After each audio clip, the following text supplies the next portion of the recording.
PayPal gift cards, also known as PayPal cash cards, are prepaid cards that can be used to make purchases online or in person wherever PayPal is accepted. Here's how PayPal gift cards work.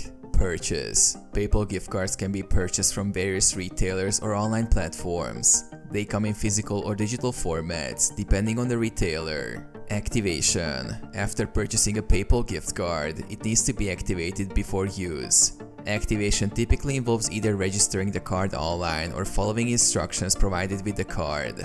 Adding funds. If the PayPal gift card is not loaded with funds at the time of purchase, the recipient needs to add funds to the card before using it. This can usually be done online through the PayPal website or mobile app by linking the card to a PayPal account and transferring funds. Usage. Once activated and funded, the PayPal gift card works like a regular debit or credit card.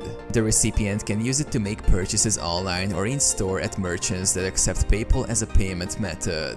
Security. PayPal gift cards offer security features such as protection against unauthorized transactions and the ability to report lost or stolen cards for replacement.